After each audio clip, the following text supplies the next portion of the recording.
Assalamu alaikum and a very good morning to everyone.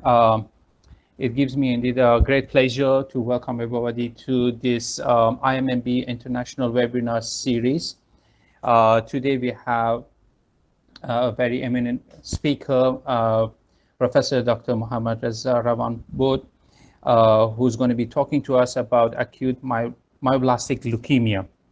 Allow me to give a short, brief introduction of Professor Ravanbod. Professor Ravanbod is associated with the Faculty of Medicine, Hiraz Medical University. He has obtained his general medicine from Tehran University of Medical Sciences. Then he has obtained his internal medicine from Shiraz University, and followed by his specialty in medical hematology, medical oncology from Tehran University. He is a hematologist and a medical oncologist. His interests are in hemoglobinopathies, coagulation disorders, breast cancer, GI cancers. He has published in numerous high-impact journals and books, and he has held various positions. He is the hematologist and medical oncologist currently, and he has been the head of internal medicine department. He was the chancellor of Faculty of Medicine, and currently he is the vice chancellor, deputy of education. He is a member of Iranian Society of Medical Oncology and Hematology, as well as the European Society of Medical Oncology. He has received numerous number of awards as an excellence degree in internal medicine from his board of examination. He has received numerous number of appreciated physician from the Bushehr province, as well as the Islamic Republic of Medical Council, and distinguished medical teacher of the Bushehr University. With that, I would welcome Professor Ravanbod to give his talk. Professor, the floor is yours. Thank you very much, my brother Abu Talha, for your nice presentation. I think I don't deserve all of that. Thank you very much. As you know, I'm a lecturer in Shiraz University of Medical Sciences, and today that's my pleasure to deliver a lecture about acute myeloblastic leukemia for you, researchers and postgraduate students of Institute of Medical Molecular Biology, IMMB, Faculty of Medicine in University Technology Marrow, UITN. At the beginning, may some audience ask, what's the relation between molecular sciences and leukemia? Let me explain it. I will explain it in 5 issues. The first one is diagnosing the type of leukemia. Imagine, we diagnose the patient with acute leukemia, but it's not clear either it's of lymphoid or myeloid origin. What will help us? The answer is molecular assay. The second issue is choosing treatment. You diagnose the patient with acute leukemia, and you want to choose the best treatment for this patient. What will guide you? Molecular analysis. The third issue is maintenance of remission. You achieve a complete remission for your patient. The patient is well, but how you can maintain this remission for a while, how you can prolong it? The answer is with molecular-based treatment. The fourth issue is about prognosis. When you diagnose a patient with leukemia, the patient and family want to know about the destiny, the fate, the end result of your treatment. That we call it prognosis. What will tell you the right prognosis for this patient? Molecular status. And at the end is the future of leukemia. Unfortunately, no, in 2021, yet some leukemic patients do not respond to our conventional therapy. And unfortunately, eventually die of their cancer. How can rescue them? The answer is through molecular researches. So now you can imagine how important could be researches done by you and your colleagues for patients suffering from leukemia. And I hope that we hear from your achievements in your future. In next 45 minutes, I'll try to give you an overview about concepts, biology, epidemiology, clinical and laboratory manifestations, diagnosis and management and prognosis of acute myloblastic leukemia. For classification of leukemia, we have two main factors: cell of origin and timing. The cell of origin may be lymphoid or myeloid, and the timing may be acute or chronic. So according to these two factors, we have four major groups of leukemias: acute myeloid, chronic myeloid, acute lymphoid, chronic lymphoid. And today our discussion is about acute myeloid leukemia, here highlighted with red color.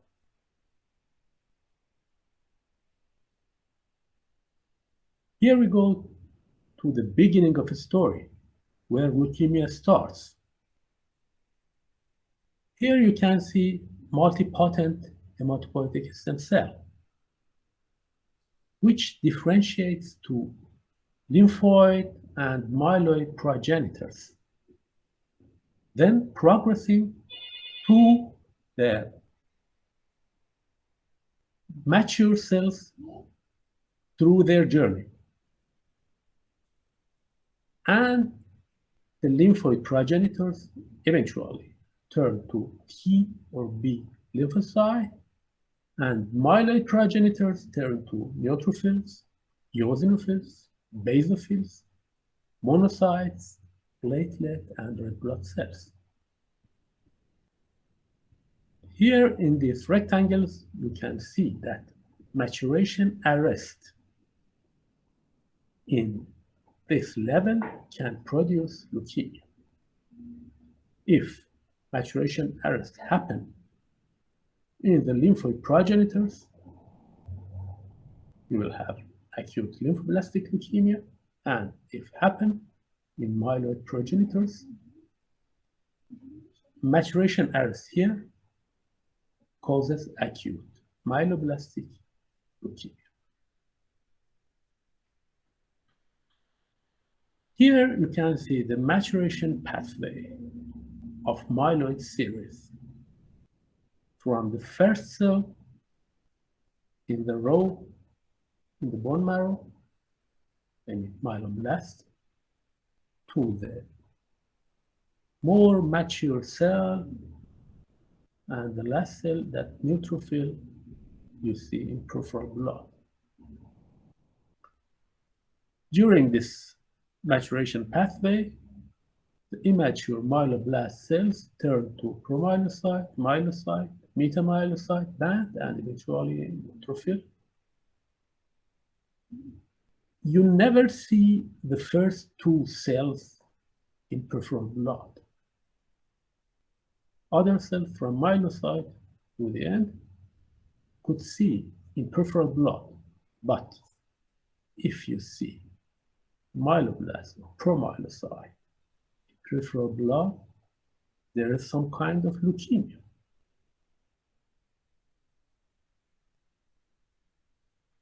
Here you can see the myeloblasts. As I said, accumulation of blasts in the marrow causes leukemia. The blasts enter peripheral blood. Here in the peripheral blood smear, we can see myeloid blasts, and it's acute myeloid leukemia. What is the significance of adult acute leukemia? It's hematologic urgency. It means that you must act immediately. It's usually fatal within weeks to months without chemotherapy. So I repeat, if you not act soon and exact, all of your patients, 100%, will die. There will be no survivor. But when you start treatment, there will be high mortality due to either disease or your treatment, because your treatment is a very toxic treatment. You must be expert in managing complication of your treatment. So the disease is a very tough enemy. Your treatment is a very hard to do job, but you can do it. If you can manage complications well, many of your patients will survive. So notify hematologists promptly if acute leukemia is suspected.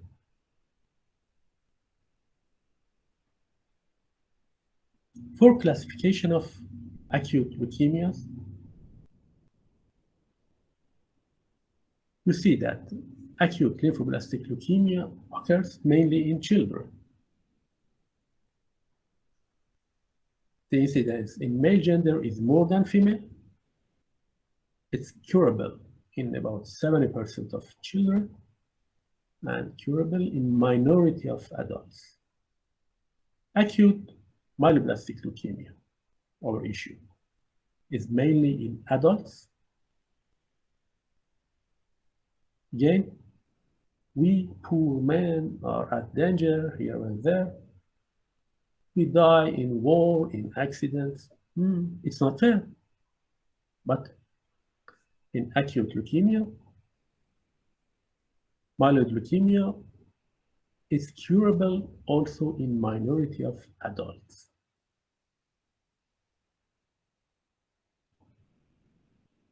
Here is the hottest topic for molecular researchers. The big question: what row of accidents makes leukemia? We call it two-heat model. It means that two events happen. First is differentiation block. There's some transcription factors needed for differentiation, from myeloblast to neutrophil. And when these factors lose their function, there will be differentiation block. So myeloblasts stop and not proceed through the maturation pathway to become a promyelocyte, then a metamyelocyte, etc., to the neutrophil. So the first event is a differentiation block.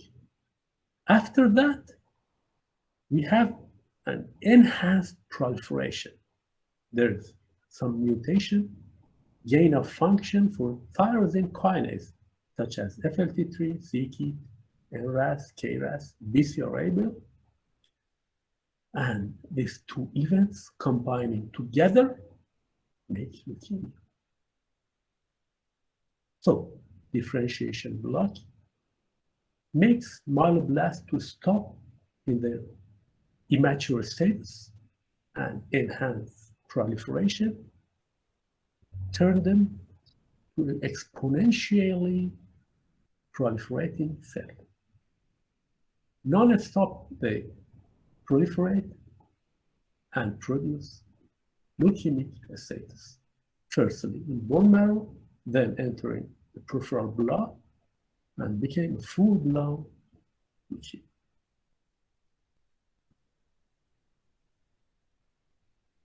The two-hit model describes the cause and effect of leukemia in subcellular and molecular level. But in daily life, what will cause leukemia? I mean, makes that mutations and two-hit model in the level of normal life. The most causes of leukemia are idiopathic, most of them. It means that you cannot find a special cause for this case of leukemia.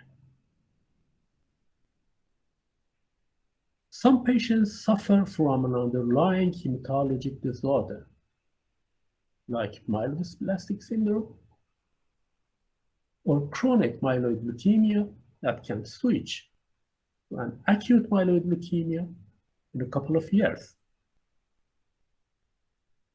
Chemicals, some hydrocarbons like benzene in industries, in refineries, after years of contact, can produce leukemia. Drugs, some anti-cancer drugs, which we use for treating cancer, unfortunately produce cancer itself. For example, alkylating agents like cyclophosphamide or topoisomerase II inhibitors like etoposide use both of these chemotherapy agents for treating many kinds of cancers. They can lead to acute myeloid leukemia after a couple of years. Ionizing radiation, such as what happened in Japan, in your neighborhood, during World War II, when a nuclear bomb exploded in Hiroshima and Nagasaki, or in Chernobyl power station accident in Ukraine, formerly Soviet Union. In both these events, the survivor, some of survivors, developed acute myeloid leukemia after a while.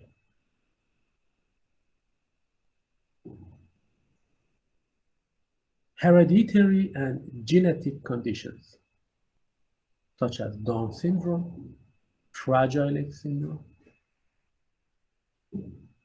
These genetic disturbances can predispose the patient to developing acute myeloid leukemia.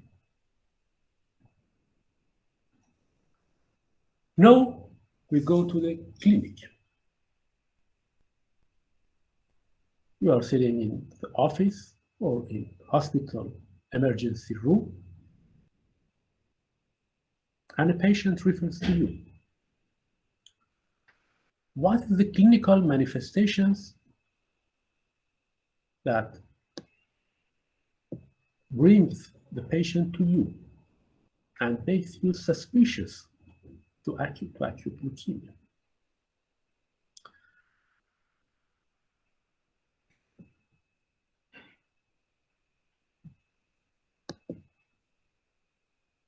The symptoms may be due to marrow failure, tissue infiltration, leukostasis, that will describe these three topics related.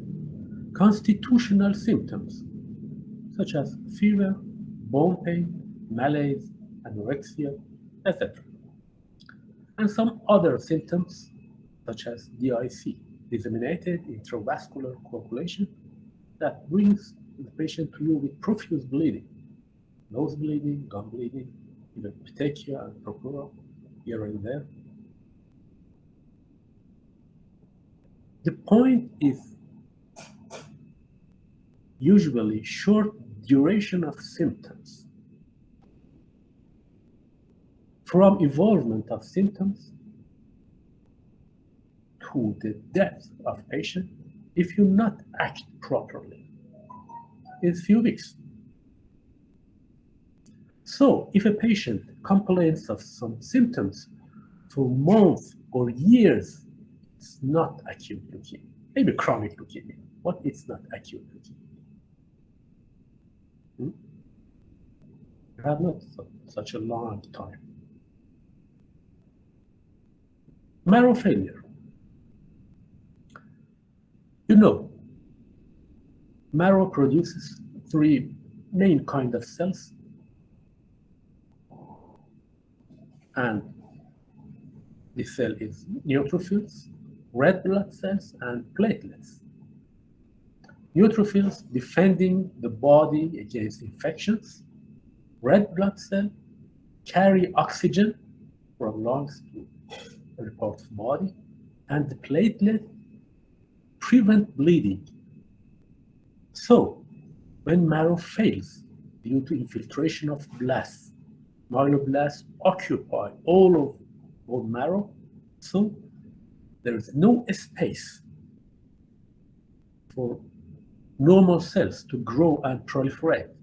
So, you see the decreased number of normal cells, decreased number of neutrophils, neutropenia, lead to infection and sepsis. So your patient may come to clinic with an uncontrolled infection and sepsis. Decreased number of red blood cells makes anemia. So your patient is weak, has dyspnea, malaise, fatigue, and is pale. Decreased number of platelets, thrombocytopenia, causes bleeding. The bleeding is not a stop.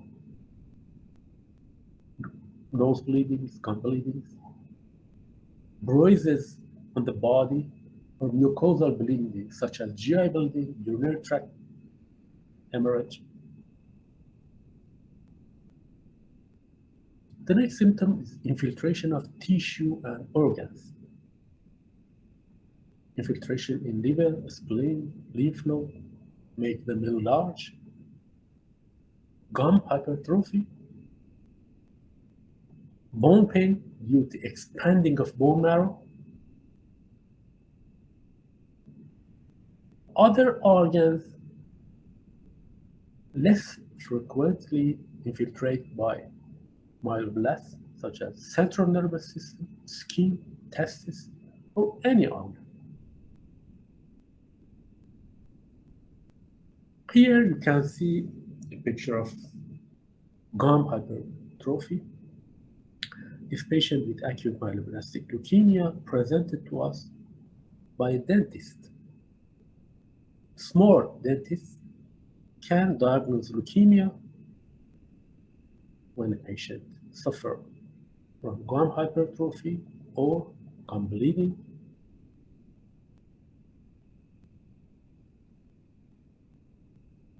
This photo is of chloroma or granulocytic sarcoma. It's a dense mass composed of myeloblasts. In imaging, you may think that it's a tumor. You see a mass in the lung, in brain, in bone, here and there in the body. But when you take biopsy and look at this biopsy. Under microscope, you see that it's composed of myeloblasts. It's not a real tumor. It's the gathering of myeloblasts in the organ. It may be in the skin, as you see, or in lung, stomach, bone, brain, everywhere in the body.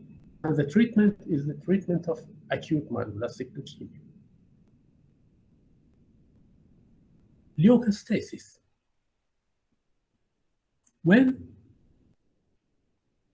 myeloblast count rises high to more than 50,000 cells per microliter, it can accumulate in microcirculation and impair perfusion everywhere in the body. But in two organs, in two areas, it's very important. In the lungs, where obstruction of microcapillaries causes hypoxemia, pulmonary infiltrate. Your patient becomes breathless, develop respiratory failure. You must have to connect your patient to respirator. And unfortunately, your patient may die from respiratory failure. In the central nervous system, obstruction of microcapillary can lead to altered level of consciousness, headache, blurred vision, seizures, and even coma and death. And as I said, it's only seen with white blood cell count more than 50,000. Okay, let's step forward to laboratory features. When a patient comes to you with some signs and symptoms, after a good history and physical examination, know you are suspicious to acute myeloblastic leukemia. You think that with the symptoms, this patient may have acute myeloblastic leukemia. Now, you request some laboratory tests, and this laboratory test can confirm the diagnosis for you. As I said, we have not much time. You must diagnose patient promptly and start chemotherapy as soon as possible. The first laboratory request is CBC, complete blood count. In the leukemic patient, white BC is usually elevated, can be normal or low, but in majority of cases, it's elevated in the presence of low hemoglobin and low platelet. So, white blood cell goes high, hemoglobin and platelet goes down. We call it the death seesaw in hematology. When you see white count is going high, more than 50,000, 80,000, etc., hemoglobin and platelet goes down. This is leukemia. If you prepare a slide for peripheral blood, stain it with white or Giemsa, and look at it under microscope, you can see blasts in the peripheral blood. The patient may have a normocytic anemia, thrombocytopenia, neutropenia, with decreased count of red blood cells, platelets, and neutrophils, and disseminated intravascular coagulation with profuse bleeding,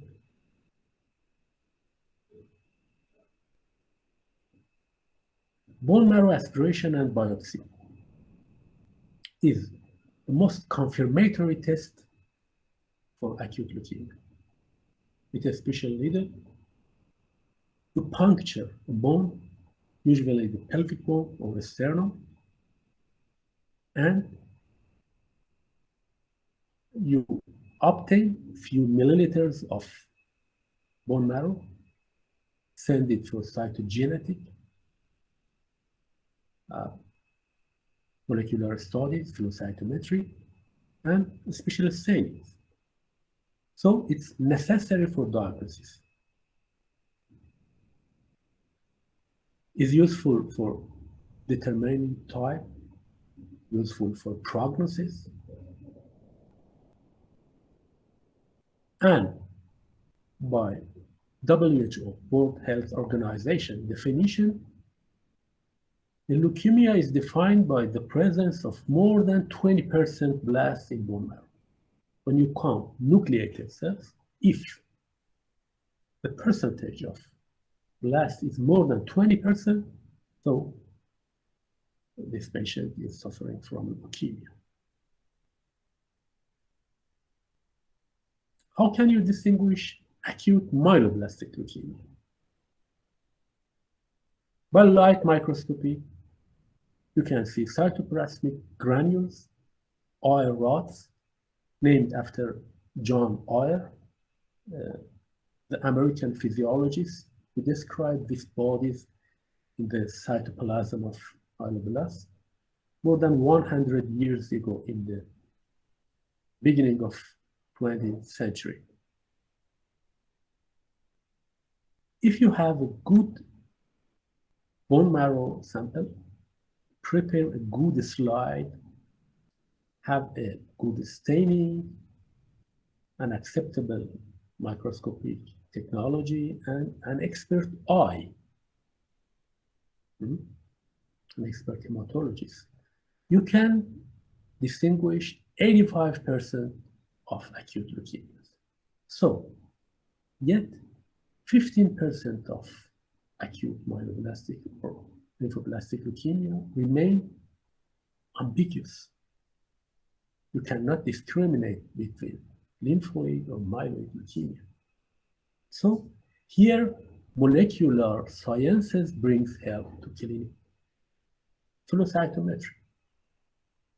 You know, flow cytometry, by detecting the surface antigens of cell, can tell you that this cell is from which origin, either lymphoid or myeloid, because the treatment differs totally. We had some special stains cytochemistry, such as periodic acid sheaf, myeloperoxidase, Sudan black. We used them more frequently before the era of flow cytometry, but no, flow cytometry is at hand. It's an exact tool for distinguishing leukemia, so we use special stains less frequent, only in research jobs. Here you can see the myeloblasts. It's a large cell with a large nucleus. Here you can see nucleolus is a hole or a punched body in the nucleus. Here you can see cytoplasmic granules. As you see, the chromatin is loose. It's a more mature cell. You see the chromatin is dense, and here you can see that chromatin is loose. So, a loose chromatin, a large cell, a nucleolus here, and granules in cytoplasm tells you that it's an acute myeloblastic leukemia. Here you can see the granules clearly. These are myeloblasts in bone marrow. And you can see numerous granules in the cytoplasm. And here you can see Euer rods. These bodies, these rods in the cytoplasm. I think in the next slide is more clear. Yeah. These are Euer rods. You see these bars, these rods in the cytoplasm, some purple, red bars in the cytoplasm. It's a confirmatory picture for acute myeloblast leukemia. I mean, if you see oil rods in cytoplasm of a blast, this blast is a myeloblast, and the patient is suffering from acute myeloblastic leukemia. So oil rod is a confirmatory for acute myeloblastic leukemia.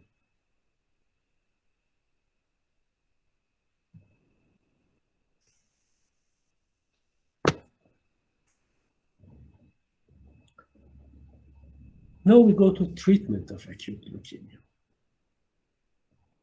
The choice of treatment is influenced by type, either lymphoid or myeloid, age, patient is young or old, but the health status is more important than age, because a 6-year strong patient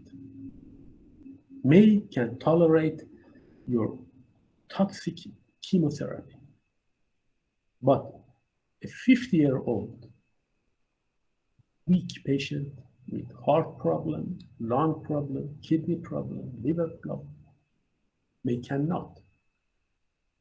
So the health status is very important for you.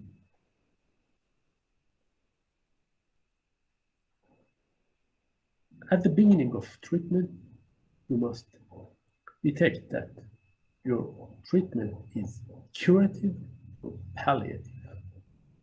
Curative treatment is more toxic and more effective. It can cure your patient and give the patient chance for survival for years or normal life. But palliative treatment is less toxic and less effective.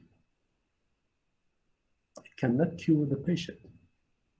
It only delays the death for a matter of months to years. What's the principle of treatment? In the treatment of acute leukemia, the clinician must answer two big questions. First, how can I achieve a complete remission? Second, how can maintain this remission for a while, for a long time? So your first goal is to achieve a complete remission. Complete remission is clearing the marrow and the peripheral blood from abnormal cells, returning the patient to the normal status of hematology and normal life. Normal neutrophil count, red blood cell count, platelet count.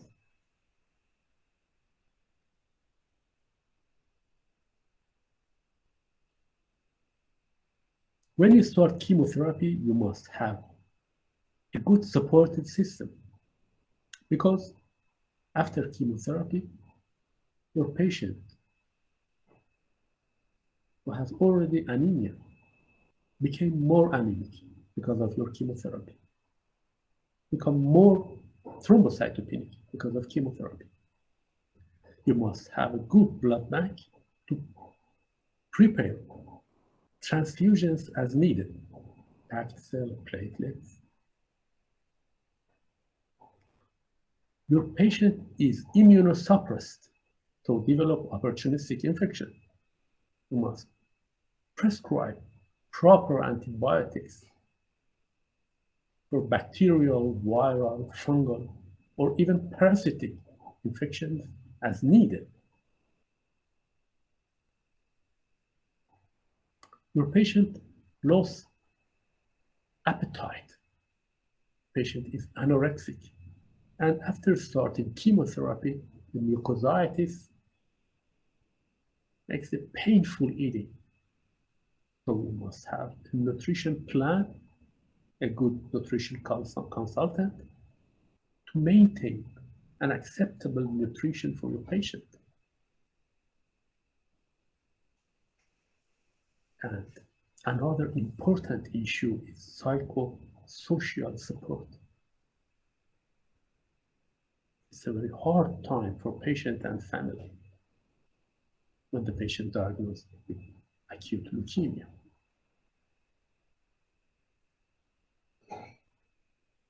It's a very hard job.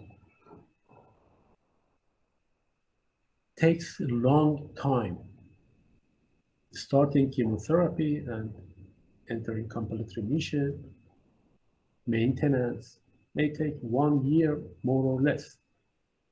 Takes a lot of money because drugs are expensive.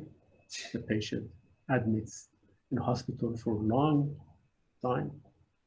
So you must have a good network for psychology and social support. As I said, we have two big questions. How achieve complete remission? How maintain and prolong this complete remission? Here you can see these two phases. The first phase to achieve complete remission is induction chemotherapy. We have a regimen called it 7+3. It's a universal regimen from the eastern part of the world in China and Japan to the western part in the United States and Canada, Middle East, in Malaysia, everywhere in the world. When a hematologist diagnoses the patient with acute myloblastic leukemia, uses 7+3 regimen for induction of remission. It's 7 days of continuous infusion of cytarabine, arabinoside, and adding an anthracycline in the 3 first days of chemotherapy. So we call it 7+3. 7 days cytarabine, 3 days of anthracycline. After the induction chemotherapy, some of patients enter complete remission. For this patient who have the chance to enter complete remission, the second mission starts, consolidation or post-remission therapy. It's our plan to continue the complete remission and maintain it. The consolidation maintenance therapy may be a handful of chemotherapy or a hematopoietic stem cell transplantation. So for prolonging complete remission, extending it to years, prolonging the survival of your patient, you can use either chemotherapy or stem cell transplantation. You obtain stem cells from a sibling, brother or sister donor, or a volunteer MUD, matched, unrelated donor, and then transplant this cell to the leukemic patient, and this may cure leukemia completely.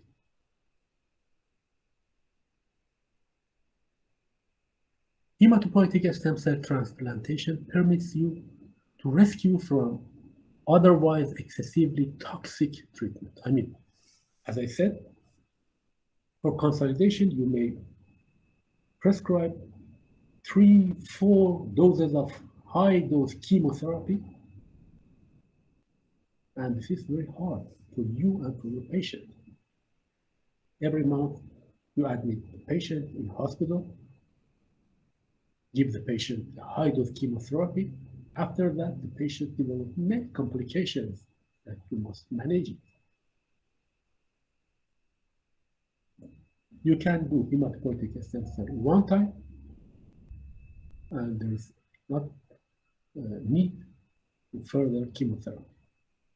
But as you know, it's an expensive treatment, and you must have donor. Some patients cannot find donor.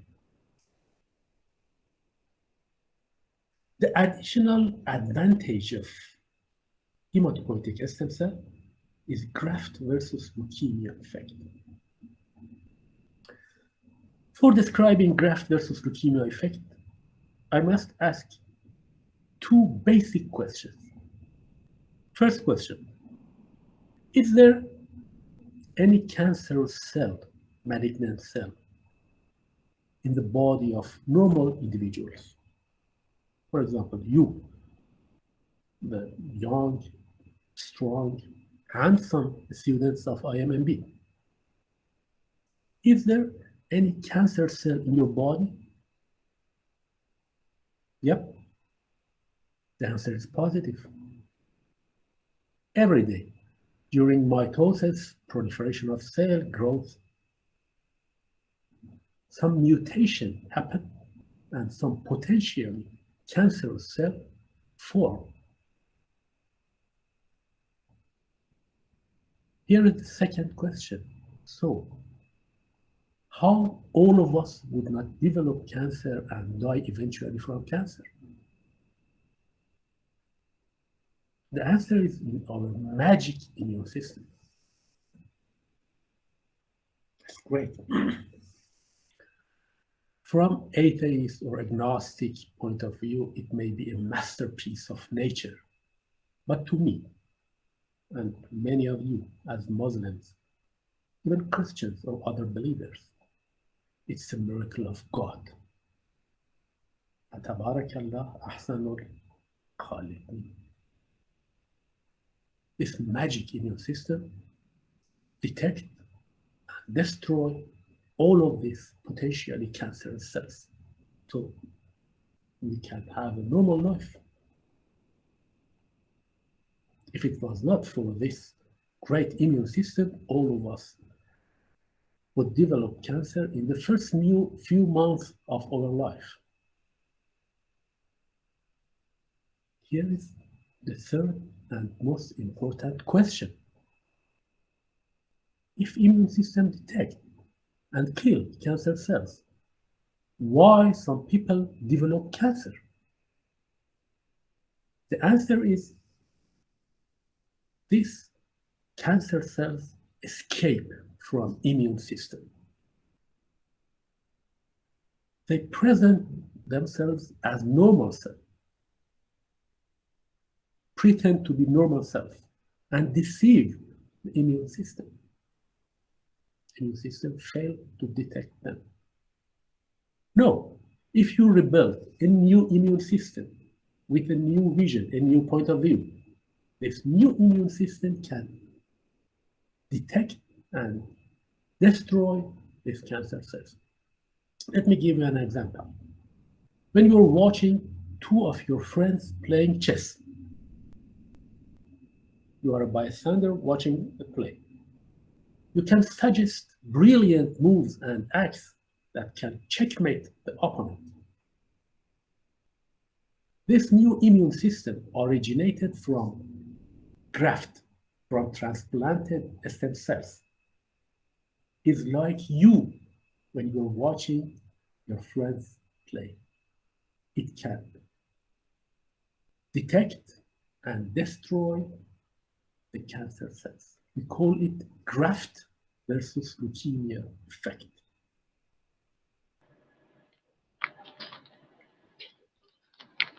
And prognosis, the fate, the destiny of your patient.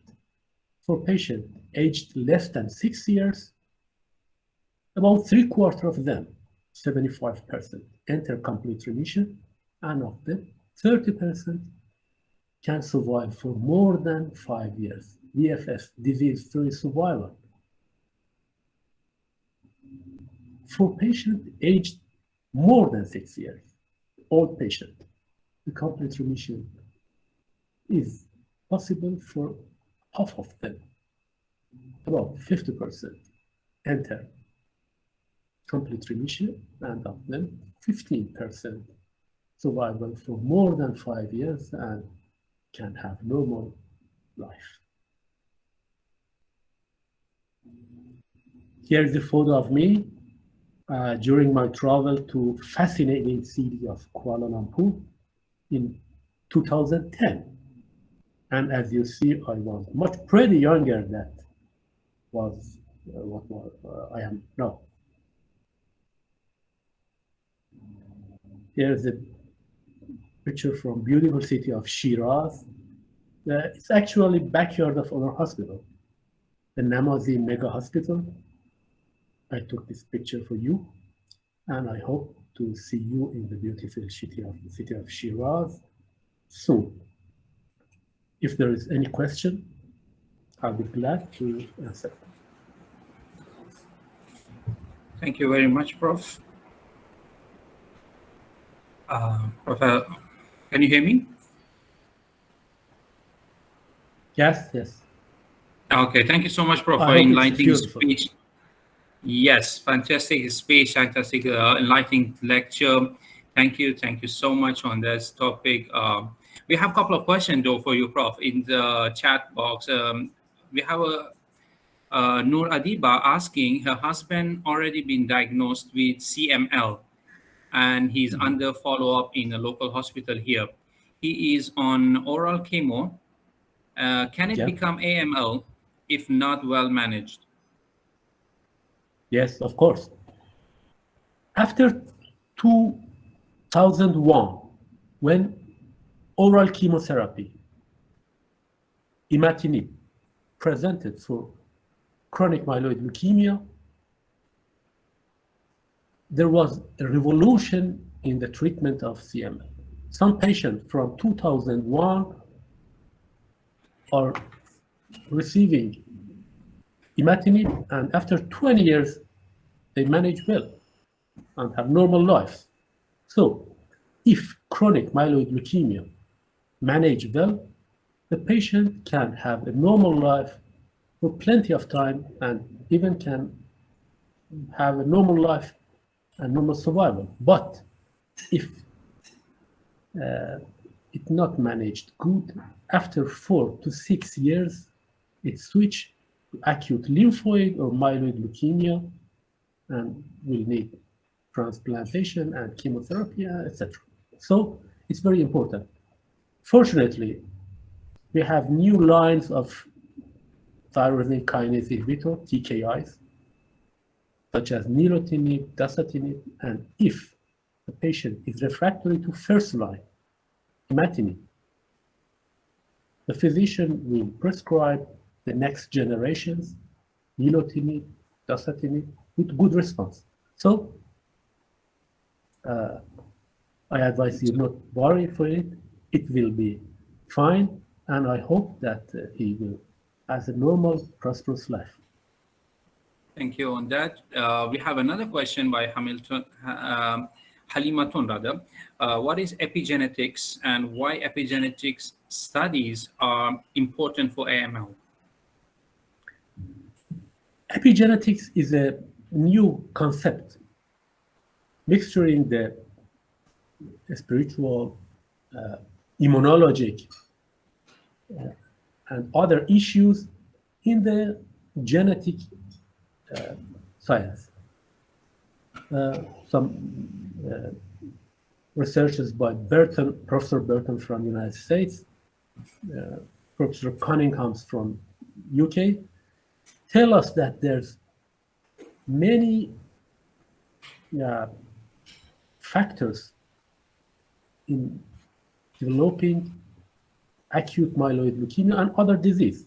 Epigenetics tell us that there is numerous factors around us, from food, from pollutants, from our genetic, and mixing these factors together makes some disease.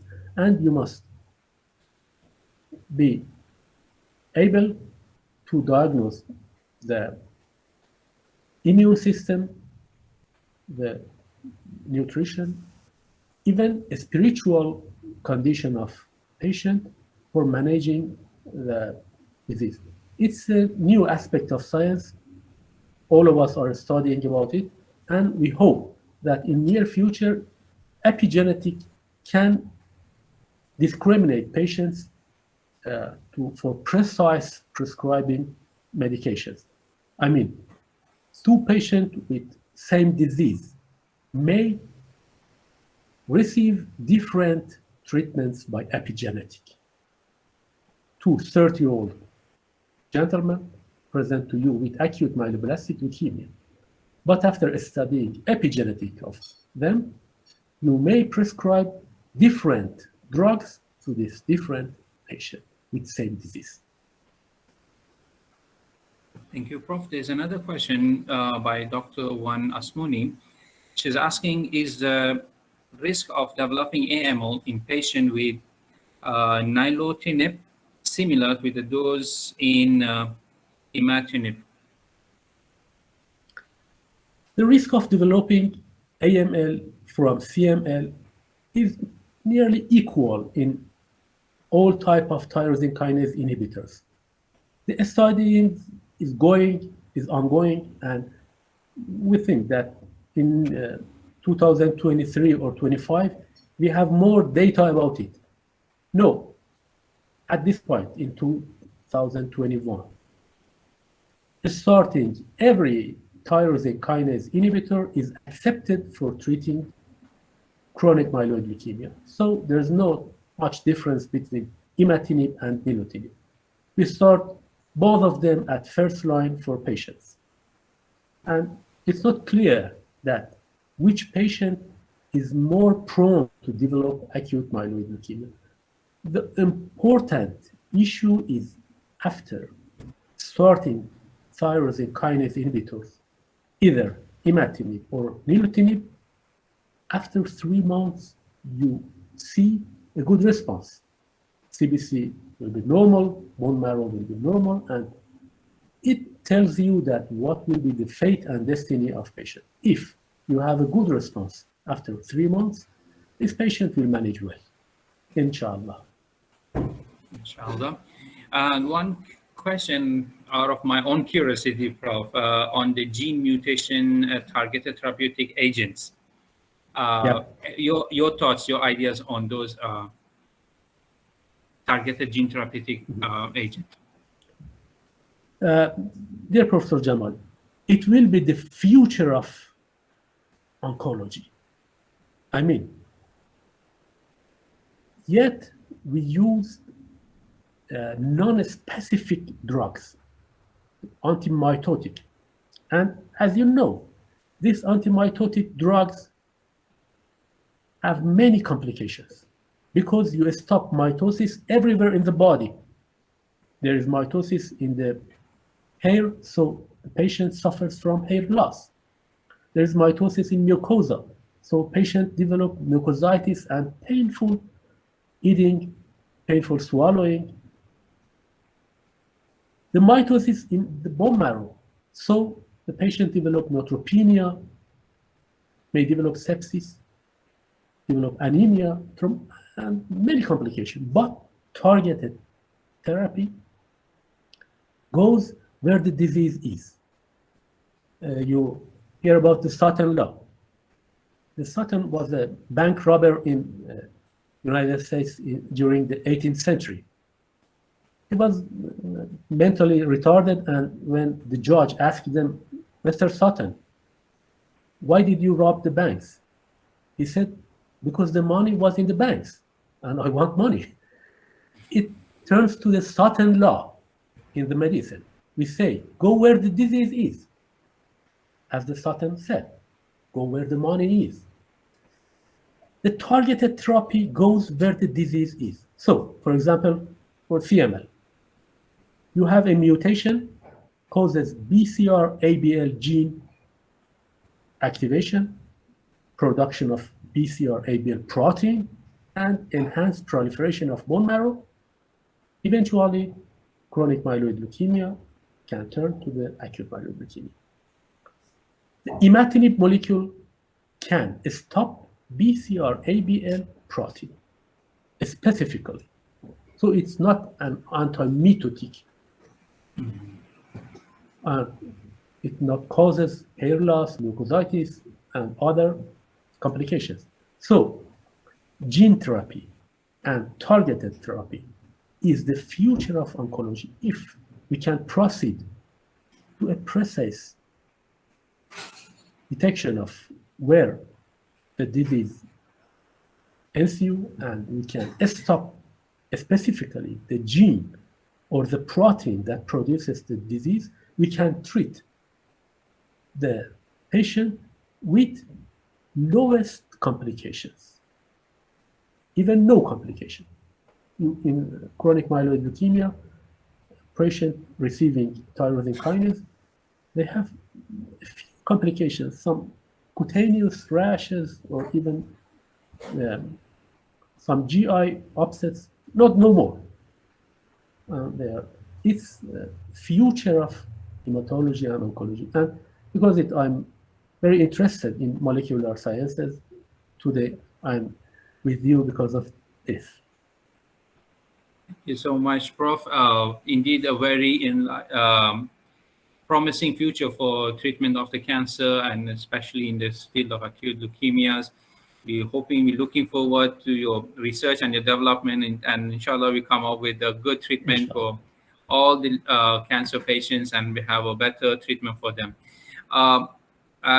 Any last questions? I'm afraid there's no more. Okay, I think we have reached to the end of this session. On behalf of the IMMB, I would like to thank Professor Ravanbod for his precious time, making time for us, and giving us such a wonderful lecture on AML, and very beautiful lecture. Thank you so much. And thank you everybody for attending this session. Assalamu alaikum everyone. Have a good day. Assalamu alaikum. That's all done.